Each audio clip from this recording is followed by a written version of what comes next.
سلام سلام تخاتلتي مدب سبورت اب سينما سمره كما يتصنحو سالساي مدرخ زر رواندا تصواتاي كلب بوليتيكو ميتا جوناثان ريستريبو قداماي بمخان تعويتلو نزبلص منئسي نزبلص افريقاو تصواتاي نزبلص افريقاو منئسي ناي زر رواندا زوهابا مالياتات اب سالساي مدرخ اخليلو عرفاينه طرنيف حيزوانالو ابزي تصواتاي كلب بايك ايد ኤርትራዊ ኤልሃብተኣብ ራብዓይ ርእሱ ሃዲሙን ደሚቁን ዝወዓለሉ ውድድር እቲ ጅግና ናይ ዝውድድር ኮይኑ ዝወዓለ ዩኤል ሃብተኣብ ማልያ ኣንበሳ ዓቐብ ወኒኑ እዝን ካልእን ሓበሬታን ትንተናን ሒዘልኩም መፅእ ኣለኹ ንምክትታልኩም ዕድም ላይክ ሸር ሳብስክራይብ ብምግባር ቤተሰብስ ቻነል ክትኮኑ ዕድመኩም ናብ ትንተናይ ክሕልፈኩም ዙር ሩዋንዳ ድሮ ካብ ዝጅምር 3 መድረኻቱ ዓሚሙሎ ኣብዚ 3 መድረኻት ድማኒ ኤርትራውያን ተቐዳደምትና ዘርእይዎ ዘለዎ ብቕዓትን ተወዳዳርነትን ኣዝዩ ዘሐጉስን ዘሕብንን እዩ ኣብዚ ውድድር ንሃገራዊት ጋንታና ወኪሎም ኣብዚ ውድድር ዝሳተፉ ዘለዉ መርሃዊ ቅዱስ መትከል እዮብ ኣኽሊሉ ኣረፋይነ ናሆም ዘርኣይ ያፌን ሙልጌታን ክኾኑ እንከለዉ ዓወት ኣማን ምስ ክለብ ዩሲኣይ ዳዊት የማንን የኤል ሃብተኣምን ምስ ክለብ ባይክ ኤድ ዳዊት ተወልደ ብርሃን ድማ ምስ ሜይስታር ብምዃን ኣብዚ ውድድር ዝሳተፉ ዘለዉ ኤርትራውያን ተቐዳደምቲ እዮም ኣብ ቀዳማይ መድረኽ ሃገራዊት ጋንታ ኤርትራ ምስ ዓበይቲ ክለባት ተጠማጢማ በተን ኤሊት ዝበሃላ ክለባት ጥራይ ተበሊፃ ንኩለን ዳርጋ ኮንቲነንታል ክለባት ሃገራውያን ጋንታታትን በሊፃ ሻድሻይ ደረጃ ሒዛ ከም ዝወድአት ንዝክሮ እዩ ከም ውፅኢቱ ብጋንታ ሻድሻይ ደረጃ ክትሕዝ እንከላ ማልያ ብሉፅ ኣፍሪቃዊ መርሃዊ ቅዱስ ማልያ ብሉፅ መንእሰይ ኣፍሪቃዊ ድማ ብኣኽሊሉ ኣረፋይነ ሒዝና ናብ ካልኣይ መድረኽ ክንኣቱ ክኢልና ነርና ኣብ ካልኣይ መድረኽ ዓባይ ጉጅለ መወዳእታ ተጠርኒፋ ቦላታ ዝገበረትሉ ድማ መርሃዊ ቅዱስ 10 ደረጃ ክሕዝ ከሎ ኣኽሊሉ እውን መበል 11 ደረጃ ሒዙ ኩሎም ኤርትራውያን ተቐዳደምቲ ድማ ግዜ ከይከሰሩ ውድድሮም ክዛዝሙ ክኢሎም ነይሮም ኣብዛ ሳልሰይትን ፈታኒትን መድረኽ ካብ ምጅማሩ እቲ ፕሮፋይል ናይታ ውድድር ከም ዝሕብሮ ኣዝዩ ዓቐበታት ዝበዝሖ ውድድር ከም ምዃኑ መጠን ኣብቲ ናይ ግዜ ይኹን ኣብ ዝተፈላለየ ዓብዪ ፍልሊ ክፍጠር ምዃኑ እቲ ውድድር እውን በዳሂ ክኸውን ከም ዝኽእል ብኣውጊኡ ተገሚቱ ነይሩ 140.3 ኪሎ ሜትር ንምሽፋን ዓቐብ ዝበዝሖ ሓያል ውድድር ንምክያድ እዮም ከዓ ሎማዓንቲ ኣብ ሕንፃፅ ተረኺቦም ልክዕ ከም ናይ ካልአይቲ መድረኽ ናይ ተበገስ ምልክት ምስ ተዋህበ ኣብ ቀዳሞት ኪሎ ሜትራት እዮም ናይ ምህዳም ፈተነታት ተኻይዱ ኢትዮጵያዊ ኪያ ሮጎራ ካብ ዩሲኣይ ዝመርሖም ድማኒ 4 ተቐዳደምቲ ካሃድሙ ፈቲኖም ይኹን እምበር ዓባይ ጉጅለ ቀልጢፋ ኣርኪባቶም ይኹን እምበር ኣብ መበል 6 ኪሎ ሜትር ኤርትራዊ ተቐዳዳማይ ባይክ ኤድዩኤል ሃብተኣብ ዕውት ዝኾነ መጥቃዕቲ ብምክያድ ንቅድሚት ወፂኡ 3 ተቐዳደምቲ ድማ ካብ ደቡብ ኣፍሪቃ ሩዋንዳን ሓደ ከዓ ከም ሜይስታር ስዒቦሞ 4 ተቐዳደምቲ ኮይኖም ንቅድሚት ከይዶም እዛ ጉጅለ ካብ ግዜ ናብ ግዜ ፍልልያታ እናግፍሐት ክትከይድ ድሕሪ ምጽናሕ ኣብ መበል 20 ኪሎ ሜትር ክሳብ 2 ደቂቕ ዝኣክል ፍልሊ ክትፈጥር ክኢላ ኣብ መበል 24.8 ኪሎ ሜትር ተዳልያ ዝነበረት ናይ ዓቐብ ነጥቢ ሩዋንዳዊ ሙንያንዛ ተበሊጹ ኤል ሃብተኣብ ካልኣይ ደረጃ ሒዙ ኣብ 30.4 ኪሎ ሜትር ከምኡውን ኣብ ዝነበረት ካልእ ናይ ዓቐብ ነጥቢ እተውህቡ ወላታ እውን ሩዋንዳዊ ሙንያንዛ ተበሊጹ ኤል ሃብተኣብ ካልኣይ ደረጃ ሒዙ ኣብ መበል 30.4 ኪሎ ሜትር ኣብ ዝነበረ ካልእ ናይ ዓቐብ ነጥቢ እትወሃብ ድማ ኤል ቀዳማይ ኮይኑ ክዕወት ክኢሉ ኣብ መበል 32.9 ኪሎ ሜትር ኣብ ዝነበረ ናይ ነጥቢ ተውህብ መስመር ብምጓሉ ካብ ሜይስታር ተበሊጹ ኤል ሃብተኣብ ካልኣይ ደረጃ ሒዙ ኣብ መበል 35 ኪሎ ሜትር ኤል ብሽከታ እኳ እንተበላሸወ ትዝገርም ግን ቀይሩ ብቁልጡፍ ከርክቦም ክኢሉ ምክንያቱ እታ ዝነበረት ጉጅለ ብዓብዪ እውን ንሱ እዩ ሓላፍነት ወሲዱ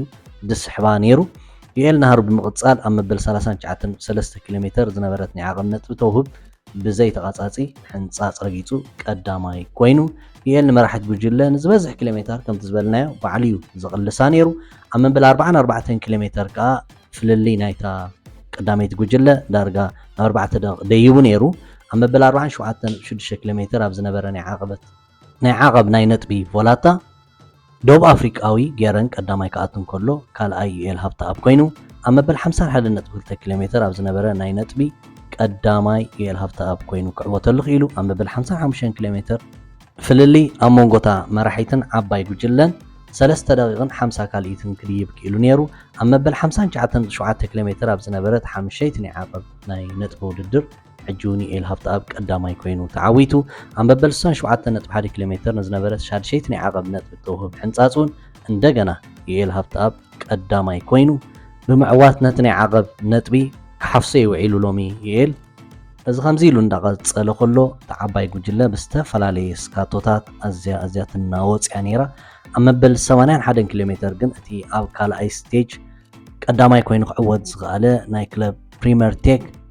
ዕውት ስካቶ ገይሩ ካብ ዓባይ ጉጅለ ሞሊቑ ናብታ ቀዳመይቲ ጉጅለ እውን ተፀጊዑ ይኹን እምበር እቶም ኣብ ቀዳመይቲ ጉጅለ ዝነበሩ ተቐዳደምቲ ብዩኤል ሃብቲ ኣብ ዝያዳ እንዳተሰሓቡ እዮም ዝኸዱ ነይሮም ሓይላ ድማኒ እናቐነሰት ትኸደሉ ዝነበረት ዩኤል ድማ ስርሑ እውን ዛዚሙ ስለ ዝነበረ ኤምሆርን ተሃዲሙ ዝነበረ ናይ ፕሪምየር ቴክ እስራኤል ተቐዳዳማይ ምዃኑ እዩ ሓጋዝ ዝኽረክብ ስለ ዘይከኣለ ንቅድሚት ክስጉም ኣይከኣለን ብዓባይ ጉጅለ ድማ መወዳእታ ተዋሒጡ ዓባይ ጉጅለ መወዳእታ ተኣኪባ ናብ ቮላታ ክትበፅሕ ከላ ኣዝዮም ብዙሓት ተቐዳደምቲ ግና ብሰንኪቲ ዝፍጠር ዝነበረ ናህርን ዓቐበታትን ክበታተኑ ክኢሎም እዮም ኣብ መወዳእታ ብዝተገብረ ሓያል ቅፅበታዊ ውድድር ድማ ሬስትሮፖ ጆናታን ካብቲ ፖሊቴኮ ሜታ ቀዳማይ ኮይኑ ናይዚ መድረኽ ዕውት ክኸውን ክኢሉ ብላክሞር ጆሴፍ ካብ እስራኤል ፕሪምየር ቴክ ካልኣይ ሬንድሪ ካብ ሶዳል ኩክስቴፕ ድማ ሳልሳይ ደረጃ ሒዙ ኤርትራውያን ተቐዳደምቲ ዝሓዝዎ ደረጃ ምስ ንርኢ ኣኽሊሉ ኣረፋይነ ካብ ሃገራት ጋንታ ኤርትራ ሻድሻይ ደረጃ ክሕዝ ከሎ ግዜ ከይከሰረ ካብ ተቐዳማይ ዝወፅእ ማለት እዩ ዳዊት የማነ መበል 20 ደረጃ ሒዙ ካብ ባይክኤድ 15 ካልኢት ተፈንቲቱ መበል 22 ያፌት ሚልጌታ ካብ ሃገራት ጋንታ ኤርትራ 16 ካልኢት ተፈንቲቱ መበል 27 መርሃው ቅዱስ ካብ ሃገራት ጋንታ ኤርትራ 2 ደቂቕን 9 ካልኢትን ተፈንቲቱ መትከል ኢዮብ ካብ ሃገራት ጋንታ ኤርትራ 2 ደቂቕን 55 ካልኢትን ተፈንቲቱ መበል 36 ደረጃ ሒዙ መበል 38 ደረጃ ዝሓዘኻ ዓወት ኣማን ካብ ዩስኣይ እሱውን ብ2 ደቂቕን 55 ካልኢትን ተፈንቲቱ መበል 64 ደረጃ ዝሓዘ ዩኤል ሃብታብ ካብ ባይክኤድ እዩ እዚ ትዕዩ ዛዚሙ እዩ ናብዚ ናይ መወዳእታ መስመር በፂሑ 11 ደቂቕን 29 ካልኢትን ድማ ካብ ቀዳማይ ተፈንቲቱ ናሆም ዘርኣይ ካብ ሃገራት ጋንታ ኤርትራ 22 ደቂቕን 22 ካልኢትን ተፈንቲቱ መበል 83 ደረጃ ክሕዝ እንከሎ ምስ ሜይስታር ዝወዳደር ዘሎ ኤርትራዊ ተቐዳዳማይ ካልእ ዳዊት ተወልደ ብርሃን ድማ መበል 87 ደረጃ ሒዙ 31 ደቂቕን 49 ካልኢትን ብምፍታት ብጫ ማልያ ናብ ተፃዋታይ ሶዳል ኩክስቴፕ ሬንድሪክ ተሰጋጊራ ኣላ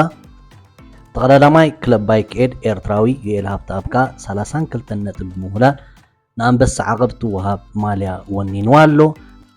ንዝበለፀ መንእሰይ ትወሃብ ማልያ ኣኽሊሉ ኣረፋይነ ወኒንዋ ኣሎ ቀዳማይ ኮይኑ ካልእ ኤርትራዊ ተቐዳዳማይ መንእሰይ ያፌት ሙልጌታ ኣብ ናይ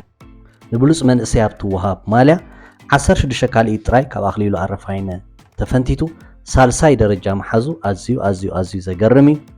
ካብዚ ንመጀመርታ ግዚኡ ኣብዚ ውድድር ዝሳተፍ ደሎ ኣብ መንጎ ዞም ፕሮፌሽናል ተቐዳደምቲ ኮይኑ ካብ ውሽጢ ሃገር መፂኡ ዝሳተፍ ደሎ መንእሰይ ንኡስ ተቐዳዳማይና ዓብይ ውፅኢት እሞ ብራቮ ያፌት ሙልጌታ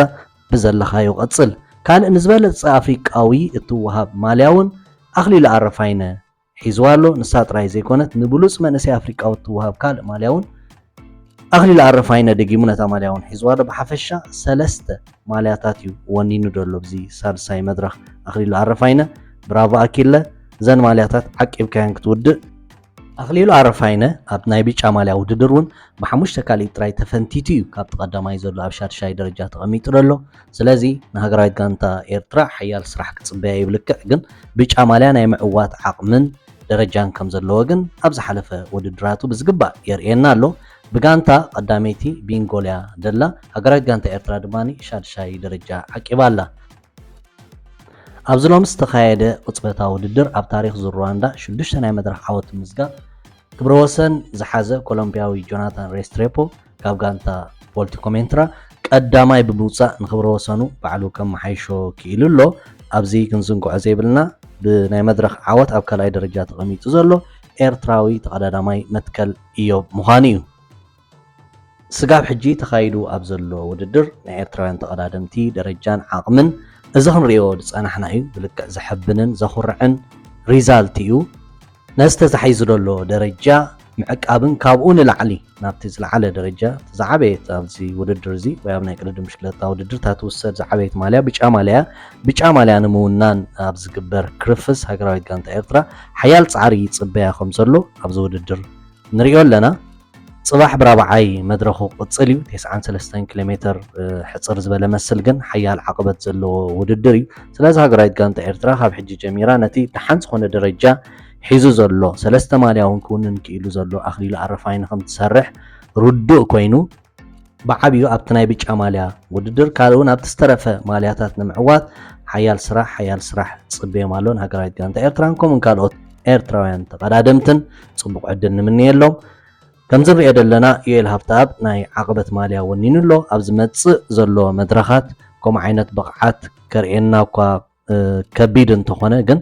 ብዝተወሰነ ኣብ ተወሰነ መድረኻት ከምኡ ዓይነት ምምላቕ ብምርኣይ ነታ ናይ ዓቐብ ኢሉ ክወዳደር ምዃኑ ካብዚ ሕጂ ይርዳእካ እታ ጋንታ እውን ንዑ ክትሰርሓሉ ኢኻ ትፅበ ዩኤል ሃብተኣብ እውን ነዛ ማልያ ዓቂብዋ ክወፅእ ክንፅበየ ኢና ብሓፈሻ ግን እዚ ውድድር ኣብ መወዳእታ ሃገራዊት ጋንታ ኤርትራ ኮነ ካልኦት ኤርትራውያን ተቐዳደምቲ ዝበለፀ ናይ ምውድዳር መንፈስ ኣርዮም ዓወታት ሒዞም ከም ዝወፁ እሙንቶና ሙሉእ እሞ ፅቡቕ ዕድል ንምንየሎም ኣብ ሩዋንዳ ትርከቡ ኤርትራውያን ድማኒ ባንዴራ ሃገሮም እንዳንበልበልኩም ነዞም ተቐዳደምቲ ዓበ ፍናንን ሞራልን ትህብዎም ከም ዘለኹም ኢና ንኣምን እዚ ድማ ስጋብ መወዳእታ ደው ከየበልኩም ብዘይ ምቁራፅ ደገፍኩም ክትብዎም እንዳተማሕፀና ተቐዳደምትና ከኣኒ ንዝተዋህቦም ደገፍ ብዓወታት ዝምልሱ ምዃኖም ክንሪኦም ፀኒሕና ኢና ሕጂ እውን ብዓወታት ክምልሱልናዮም ንኩላህና ፅቡቕ ዕድል ሃገራዊት ጋንታ ኤርትራን ኩሎም ኤርትራውያን ተቐዳደምትን ድማ ኣብ ዝመፅእ መድረኻት ዓወት ንምንየሎም ብናይ ዝቕፅል መድረኽ ትንተናን ፀብፃብን ክሳብ ዝምለሰኩም ሰሰናዩ ላይክ ሸር ሳብስክራይብ ብምግባር ኣይትረስዑ ዓወት ንሃገራዊት ጋንታ ኤርትራ ብሓፈሻ ድማ ንኩሎም ኤርትራውያን ተቐዳደምቲ ፅቡቕ ዕድል ንምንየሎም ውድድሮም ብሰላም ጀሚሮም ብሰላም ክፍፅሙ ድማ ንምነ ሰሰናዩ